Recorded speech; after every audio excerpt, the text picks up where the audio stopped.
50% of total ballots cast in Multnomah County. So these are not the winners. These are the current leaders. We'll start with the mayor's race here. Keith Wilson, trucking company CEO, a commanding lead over Carmen Rubio by virtually almost 30,000 votes there. Renee Gonzalez eliminated in third place. Mingus Mapps eliminated in fourth. Again, currently eliminated. This could change once we get the next results, the next ballots, when they run the whole ranked choice round business again.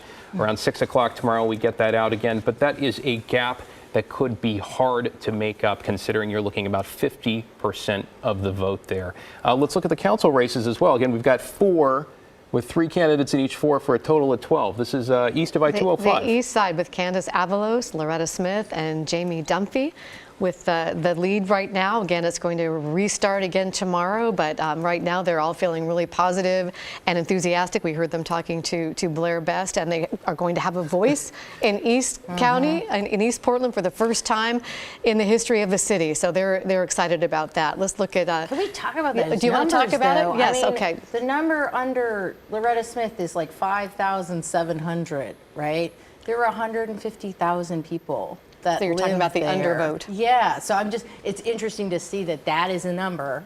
That is a number, at least on election night for the first round of the whirligig, that sends you to City Hall.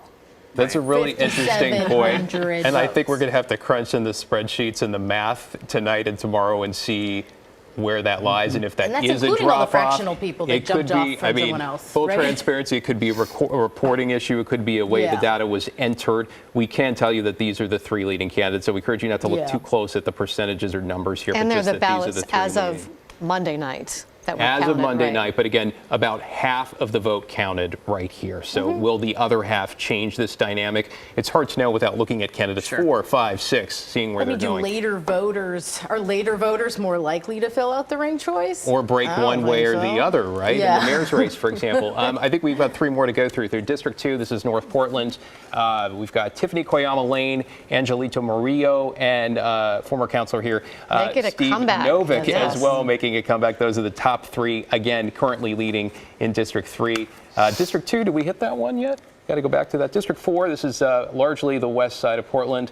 Olivia Clark, Mitch Green, Eric Zimmerman there. The 3 candidates currently leading in District 4. Again, these faces could change over the next 24 or 48 hours. We did. We're going to go back to District 2. That's where Dan Ryan was one of the top 3 finishers, at least tonight. Go ahead. Alana Pirtle-Guinea, is that how, am I pronouncing that right? And Samir Kanal are the top 3 right now. We'll find out if that holds for tomorrow.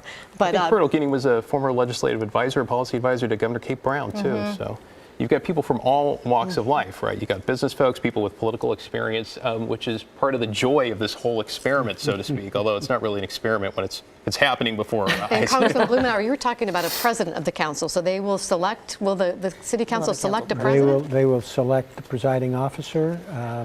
So there'll be a lot of jockeying for that position. In a sense, that could be a very consequential position in the new form of government by setting the agenda for what is considered by the council. And in fact, it could have more direct power than the mayor.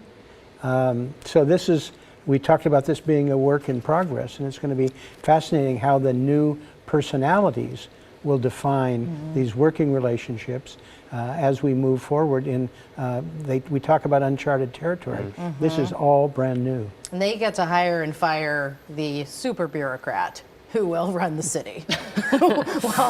We call it the city manager. Right. Be more powerful than the mayor manager. Well, it's interesting, though, because if the lead holds, the commanding lead for Keith Wilson, though, you have somebody who hasn't been in politics, who has bold ideas, arguably some might say too bold, or a plan that doesn't, capture all the elements of how tough homelessness is as an issue.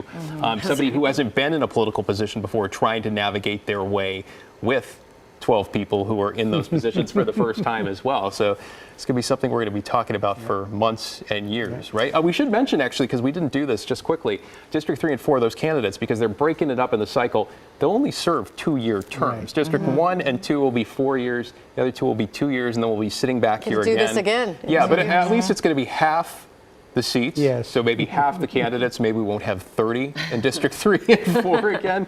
But, you know. Let's talk about all the money that's